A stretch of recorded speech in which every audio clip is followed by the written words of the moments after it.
Hello, I'm Emmy. And I'm Bea. We're a French-Filipino couple in our 30s and we started out as a long-distance relationship. We crossed the world to be together many years ago. And this is our post-LDR life. Hi. Hello. Hi, Emmy. Hi, Bea. Hi, everyone. It's very blurry because we're directly recording on the laptop. Yeah, we're on vacation, so this is a vacation mode approach.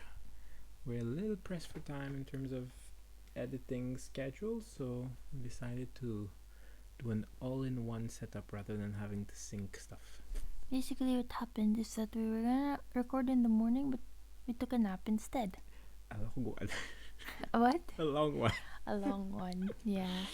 So, We're both a bit tired and cold. So, hello. Today is one of our anniversaries 5th anniversary. of one of the things. Yes. We'll let you guess. We celebrate a lot of things, but this is Yeah. the 5th anniversary of You don't need to know. one of our weddings. Let's leave it at that. That's already So, a spread. it's too much information. We Is don't it want you to. We don't want to dox ourselves. Okay. So, today we wanted to talk about. What did we want to talk about? We wanted to talk about the concept of soulmates and I guess love with a big L kind of thing. With a big L, and big W's. Big W says in wins? Yes. Okay. Because big L. Oh, okay. Anyway, okay. So at this point in our lives, we've been together. We've known each other for 14 years. Going on 14. We pretty much feel like each other's soulmates in many ways. Every time we have reflective conversations about, everything that's happened, we feel like, wow, we're like so meant to be. How did Yes. all of these things line up? It's so magical. That's true. From the moment we met to now, really, we keep feeling like, what are the odds that we'd find each Mhm. other in a pool of literally billions of people? Because Mhm. we were, going online Mm-hmm. thousands of kilometers away, so the pool was big. But when you hear people talk about stuff like that, and it tends to feel like, oh, maybe there's just some chosen ones, and a lot of it is luck, right? Yeah, definitely. It would have been so easy for us never to meet, never to talk Mhm. to each other. A lot of it is luck, but it's a lot of um effort as well. We don't want people who want to find the same type of thing to feel like it's all out of their hands.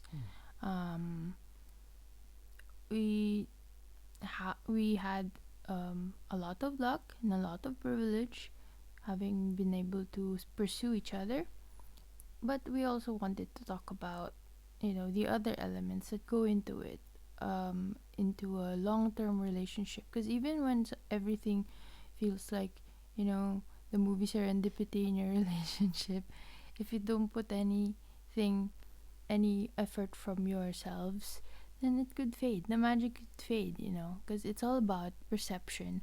And even when we talk about it in hindsight, we feel like we're very consciously deciding to find everything magical, and we're choosing each other every day. Yeah, I think the choosing part is very important, and that's what we're gonna spend a lot of time on, I think. I hope we're not scripting this at all. But I just wanted to give an example, maybe, of the type of privilege that allowed us to No be feet. here today. Wiki feet. No. For instance, we were still students when we met, Mhm. and yet we We were had both single. we were both single, but we had enough disposable income to actually even meet each other. Or Well, I have if, enough well, disposable yeah, income. what it to really come was visit. was that we had the opportunity to earn, Yeah, I had because we didn't time. have it, but we Yeah. had the opportunities to earn because we Yes. were like graduating or graduated. But also because my parents were taking care of me and all of my Mhm, living me expenses. too. My So when I did my get mom a was job, taking care of me. all of the money I made could go towards spending time with you in the Yeah. Philippines. So there's a lot of privilege when it comes to how we found each other. Yes. But there are also, here's the thing, like if you are someone who wants to find your soulmate, I want to tell you that you are more likely to find that because you're someone who sees love as magical. So we want to talk about what we were like before we met each other. That kind of shaped Yes. the kind of relationship that we did end up having. Yeah. You first. Okay. Ladies first. So I started thinking about like future relationships pretty early. I didn't have a romantic relationship until I was 18, but it's something I had been thinking about a lot prior to that. And it was very much shaped by what I had seen at home from my parents mostly. And so I knew that a relationship could be balanced, healthy, Something you work on. something you work on. My parents were always very open about that. It doesn't just happen. It's not a fairy tale thing. It can be extremely happy if you work on it. But it's something you need to work on, and something that I figured out that they didn't necessarily state in those terms is something you want to work on. And I embraced that, and then I started daydreaming a lot about relationships to come. When it comes to parents, we were both lucky, and that's part of our privilege. True. But if you didn't have that kind of example in your life, a primary example, just know that what gave us that privilege is seeing that and knowing it exists. Yeah. So you could still, Look at us. you could still, form your POV of life as it is something that exists. It's a knowledge that we had special access to from an early age, so it was easier for us to know that this exists. Some people might feel like it's inaccessible because they didn't have the example, but it doesn't mean it doesn't exist. Yeah, our privilege lies in the fact that we had it in front of us when we were building ourselves and like learning to be people. You can still learn But it's that never no too late, matter how late. Yeah, continue. Yeah, so when I was a teenager, I'm not sure how old I was. I would say maybe it was 9th or 10th grade. I started writing down like kind of Your plan. my in very short form, but like kind of like a timeline of my life, and like Fixing my error. how I haven't how I baked. would as like a timeline, or like kind of like overview, like very in a few lines of what my life would be like. And so a little blueprint. bit a blueprint, yeah, I guess, yeah, a blueprint for my life. A little bit was dedicated to my professional life, but the bulk of it was really more about my love life. And so I started thinking about what kind of person I'd be with in very broad terms. I'm very broad. I started thinking about how old I'd be when I marry and have children. I started thinking about what my wedding would be like, and I guess like very romantic musings, which were definitely influenced by the kind of stuff I used to watch. Yeah, I was probably in 10th grade because I was super into Nicholas Sparks. So I think like big romantic stuff, swooping romantic gestures, were very much part of how I was building my my idea of love. Has always been very romantic. I have, and I always thought about like that there's no point in getting into a relationship if you don't treat it as like The a one. lifelong thing, the one. And that you have to give it your all. Like you can't half-ass a relationship. That was always my approach long before I got into a relationship. And so when we met, I kind of laid out in front of you my view of love. But also the fact that like between the two of us, you're the one who has had the relationship. It did Mhm. make you a bit afraid that That's true. you've had the Okay. experience of laying it all out and then Yeah. it not being what you Yeah, wanted in not the end. working out. Um, and it made me afraid because when we got together, I was afraid I was incapable of Mm. maintaining a relationship Mm. because I had failed Mm-hmm. to make it a lifelong thing. When So you I put a tried, lot yeah. of pressure, I guess, Mm. on relationships. Yeah, I Yeah. didn't think about that very much, but yeah, Mm-hmm. put a lot of pressure on it, You have. which can be which can be good, but can also be a bit Mm. difficult to live with. So my story is a little bit different. Um, I'm not a very like whereas Emmy had like one plan and then they stuck through it. I'm a very abstract kind of person who changes their mind a lot about things. So I would fantasize a lot about love and it would be consistently romantic, but like the actual ideas were all over the place. I remember like one of my earliest like love fantasies was Little Mermaid based. So it's not even like a possible scenario, Mhm. you know. I would Yeah, never like I wake see. up with fins. A reverse Little Mermaid. A Reverse. reverse Little Mermaid. Yeah.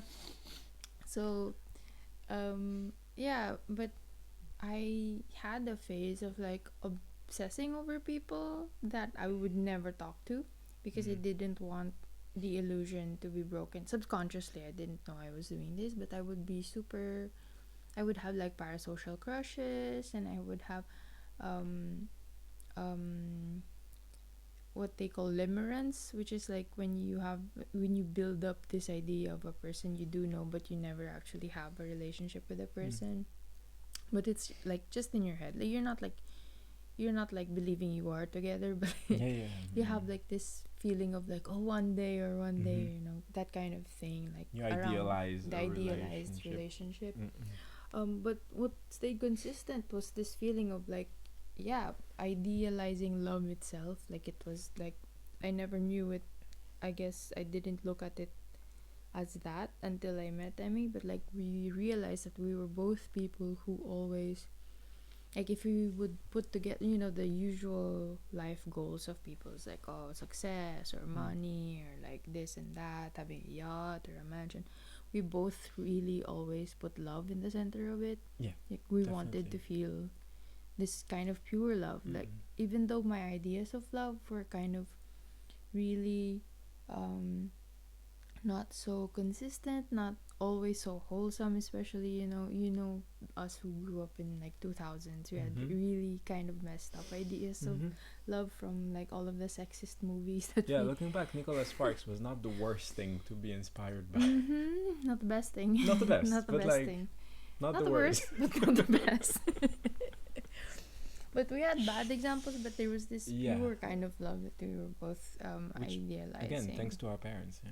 Yeah, so um it like that kind of primed us so that when we would be together, even if there would be like obstacles, and there were, okay, like we weren't so similar when we met. Like No.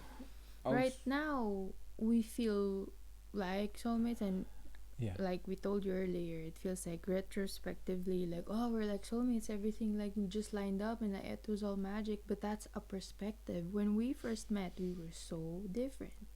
Yeah, there were definitely some struggles, especially to do with communication Mm-hmm. in the early months of We our didn't watch the same movies, we relationship. didn't listen to Yeah, the same our music, we cultural didn't references have the were same so far apart. humor, That's which true. is crazy to think Because about. now we do. Yeah, Um, those things are yeah, very that's true. changeable. Like you might think like, oh, someone is so uncool because blah blah blah blah blah, but like what really was important that was the same from the first is that from the first time we met is that there are things that are like your worldviews Yeah, that are really values. important, your values. Yeah, that we met on. that we met on, and then everything else, like what media you grew up Yeah. with, what you laugh at, It seemed secondary by it's very comparison. secondary, because if you have the same values, you work together to get there, or to get to your ideals as much as you can. To give you an example, maybe of values is, well, the fact that we both um, human rights, equality as like crucial issues that should take precedence over a lot of other issues. Free thinking. Yeah. The importance of Autonomy and like human freedom, voting, participating in self-determination. Yeah. Of everyone. And love. And love. Love was really I strong would say, value. the strongest value. Yeah. So there were things we wouldn't meet at, like we would kind of be taken aback by the other, but expectations weren't always like meeting. Like I won't get into I can feel them getting nervous. I won't get into detail. I was a bit rigid when we met. Yeah, and I was You were scared. even I was scary actually. That's what you said. No, I mean I said You you're said scared. Yeah. I was scared and scary. But like I was, like I said earlier, like my ideas weren't always wholesome, like I was kind of tainted by all of these pressures that I now know are toxic. You were disillusioned. I was disillusioned. Clearly. And at that point where we first met, I thought like, oh, I'm like ruined or something's broken in me, blah blah blah. But clearly not. Like in my, like if I removed all of the perceptions and all of the other people's voices in my head, like what I really believed in was still true. Yeah.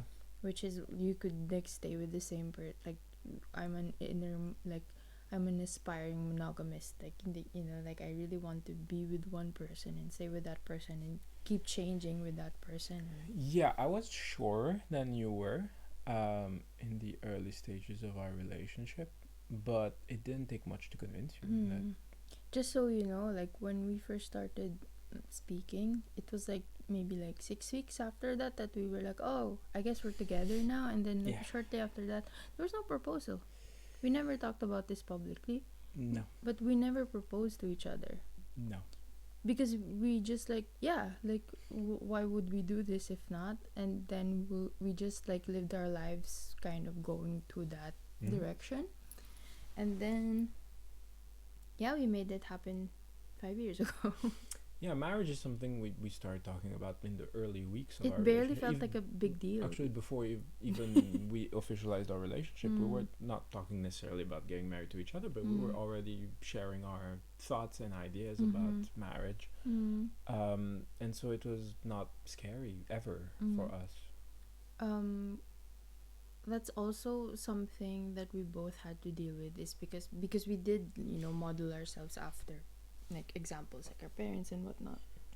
We both, at this point in our lives, we're both 34.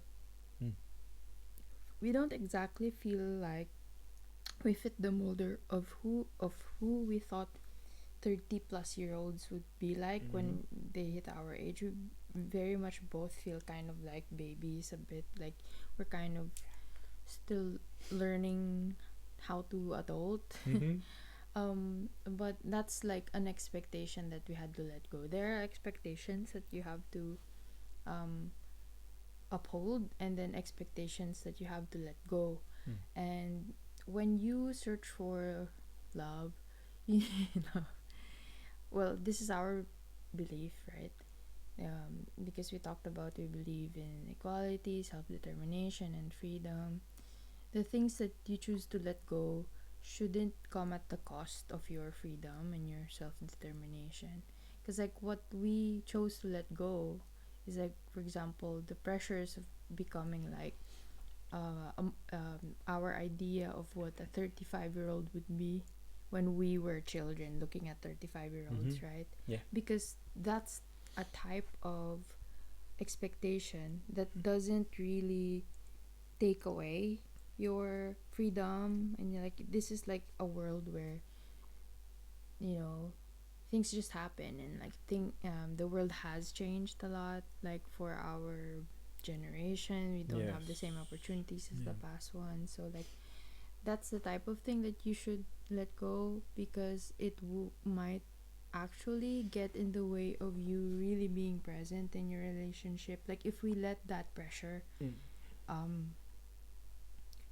come in and like hijack what we really felt in our bodies and our pace as individuals in our self-development, instead of respecting where we are at life, it could have harmed the relationship. Like if we were pressuring each other that we should be more successful at a certain age, and I think that's something we really respected between each other. Yeah, also, like, I don't feel like it really cost us to get rid of these expectations. And I don't think it was all like a very conscious process throughout. I think it just came like kind of like realization after realization that okay, that's probably not gonna happen in the time frame that we had thought about. This may not happen at all. And then talking about it, and then both feeling okay with it. In Emmy's list that they talked about from earlier, there were kids in that list. When I was imagining married at 29, kids at 32. When I was imagining the future, I was like, oh, I would try to have kids around the age 30 or 33. When I was born, my mom was around that age. So that was like my that's the time. I'm 34 now. But like those are the types of things where we realize that those were negotiable things, because like life unfolds in unexpected ways, and you can't like take yourself out of the present moment for your idea of what the future would be like in the past. So days of future past. So what happened was, well, the elephant in the room. There's no like visual elephant in the room, but there's the frog in the room. There's an elephant in our minds in this room. Like kids, right? Or this like, room was actually designed by my parents to be the kids' room, the grandkids' room. Yes, this was for the grandchildren, potential grandchildren. It didn't work out that way, and like even another the actual elephant that I was gonna talk about was like gender expectations. Like very much like, especially if you've seen us like around the times where we got married, we very much looked the part of like a husband and wife. Cishet couple. Yes. In our private life, we realized that we both didn't need to uphold the type of expectations that we felt pressured to, not by our parents necessarily, but just by like what the examples were, where like one does this and that, and one does it. We admittedly fell into some of it, but like the conscious decisions that we took are very much like freedom based. So like if you find it easy to do this household task, you do that task. That's how we work basically. So it's not like you have to be equal in everything, but like what is easy for you might not be easy for me. So and what is easy for you today might not be tomorrow, and what is hard for me today might not be tomorrow. Like this is also something that changed a lot over the course of our relationship. So the spread and the sharing of tasks actually changed quite a bit. But back to soulmates. So these are the things that we're talking about now, about like how we fit in, like how we, those are things that we worked on based on being present for each other and really seeing the other person and realizing that through all of the differences or all of the challenges that we faced, we were choosing each other every day. Yeah. And whatever the changes that come, we change together. Yeah. And that's actually what made us feel more like soulmates. Yeah. So it wasn't a soulmate that we found in each other. This is a soulmate relationship that we created. Yeah. You see? So we do believe in soulmates, but we feel like they're created and not found. Yeah, that's why there's not like a single soulmate for you Mm-hmm. out there. Mm-hmm. Um, if you have, if you find the right person, and there's not a right person, if you find, Mm-hmm. there's more than one, obviously, Mm-hmm. statistically speaking. And sometimes it would feel like you're soulmates with someone, and it could happen that you are soulmates at that moment, and Yeah, then challenges come in the way, and yeah. then it breaks, and that's okay. Again, we're lucky. We We have been lucky. changed in ways that the other always embraced, Mm-hmm. but that's not a given. Not Mm-hmm. always. And just because something doesn't last forever doesn't mean it's a failure. Yeah. Like you can have a 5-year relationship that's a success. Yeah. And then it just has to end. Yeah. At 5 years. That's true. And then you find another successful relationship to start with a new version of you. Because every time, every person changes, and that's just another person that you welcome into your life. Another version with the same parts sometimes, Yeah, so we're all looking puzzle back pieces. at my early relationships and my fear of not being capable of Mm-hmm. a long-term relationship, um, these relationships that I thought had failed weren't really failures. I mean, yeah, they didn't work out. Mm-hmm. We're not together anymore, obviously, Mm-hmm. but I learned a lot from those Mm-hmm. relationships. Mm-hmm. They ran their course Mm-hmm. in a way that was, I guess, like matched my abilities at the time, what I Yeah. could cope with, what I could do for my partner, Mm-hmm. and then it ended. And something like I never had like real relationships before Emmy. I had situationships and some like where we would agree that it's really, Yeah. but it's just like it's not real relationship. Um, but those were the relationships that made me learn that thing that I was talking about earlier, where like there are things where you feel like you're vibing so hard, but then when the really most important things that you believe in are not the same, it won't work out. But at the same time, what you're naturally attracted to could just be a pattern that you're repeating from your past. And the biggest thing that I'm thankful for my past self for doing is not repeating um, the patterns of like my expectations from a potential partner. When I met Emmy has always felt like a very safe person, like, and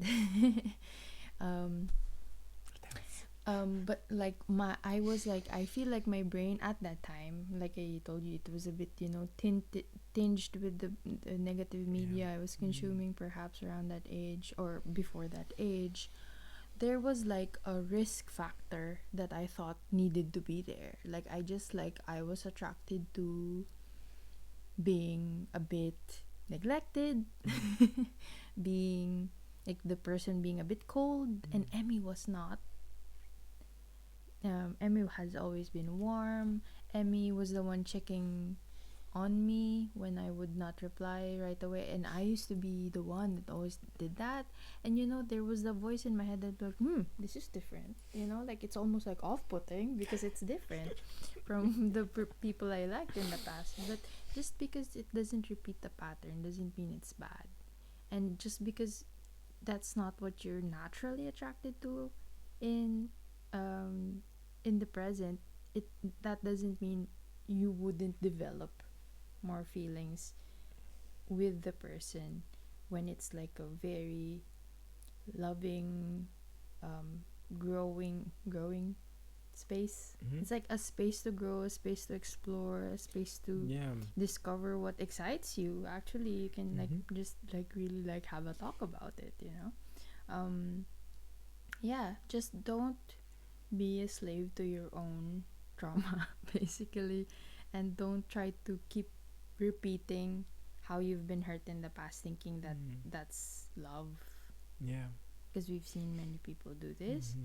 They keep going back to the same thing that hurt them in the past thinking that that's love. And going back to parents, actually a lot of people have this thing where like if your parents are like this the primary example of love you Mhm. have for yourself as well. And if you tend to get mistreated a little bit, you might see that as kind of a sign of love, or not a sign, but like you feel some kind of love around that feel. So it's complicated. We're not psychologists or psychiatrists, but just to say, you have the power to break um, generational curses. You have the freedom to not repeat patterns, and you have to just see like what do you really like, what we did, what do Yeah. we really value, what Yes. do we need. Yeah, do you need? I was gonna say that. Mm. Like, I. And sometimes you don't know what you need. Yeah. But you have to be open to realizing it's there when you find it. And You so need to believe that you deserve to feel safe and happy. yeah, that's for sure. I needed that. I needed that too. to feel free to be myself. I needed to be silly. You shouldn't needed, feel like you need to change something so central to your being yeah, to be for loved. someone else. Yeah. Mm. I needed to laugh every day and find someone that makes me laugh a lot. So yeah. But remember, humor can be developed. Yeah, because well, we laughed throughout our relationship, but we used to have to find like an overlap to be able to laugh together. Remember the first conversations we had? I had to explain memes. Yes. Yeah, you introduced me to What memes. are Yeah, that rage was what faces? yeah, at the time it was very basic what memes were. But nowadays our humor is absolutely ridiculous, but we vibe with everything, like, and we laugh every day. We do. And that's huge for both of us. This was something that we really cared about a lot, and I'm sure a lot of you do, and will relate to this. But yeah, things like that can be improved upon. You do need to find someone who has a sense of humor, but your senses of humor will evolve and grow closer and closer. Like that. See? This is how Emmy from 10 years ago would have reacted to it. Right. And now Can change. things can change. So, Soulmates. I hope it was useful to some of you. Relatable, inspiring, maybe. Takeaways. If you find someone, just know that as long as you keep choosing each other, the sun will rise again. What? Yeah, but essentially, yeah, you have to. It's not always gonna feel smooth. You have to keep choosing each other. Choosing each other and changing together when you do change. Because, yeah, as long as you can do that, you can stay together. And if it doesn't work out that way, it's not a failure. Okay. As long as you prioritize yourself and your growth and what really matters to you, Yeah. hopefully you find someone who can support that with you. Yeah. Who will do the same and will stimulate your growth, and you'll stimulate theirs, and you'll grow together and you'll change together. Like a real relationship with all of the wrinkles and all of the flaws is a lot better than a perfect parasocial limerent relationship. Or fairy tale kind of stuff, and like, nah. Perfect does not exist. But it can get pretty good. Pretty good. Can you do it? Okay, sign. No, that's peace. Okay, peace on earth, everyone. Bye. Hello everyone, thanks for listening to the pod. If you want to follow us on social media, You can find us on Instagram at inclusid.space. that's ink with a K, lucid.space. And if you're listening on Spotify, we're also on YouTube with the video version of this. And if you're watching us on YouTube and if you want to listen again for some reason, you can do so on Spotify. Bye bye. Bye.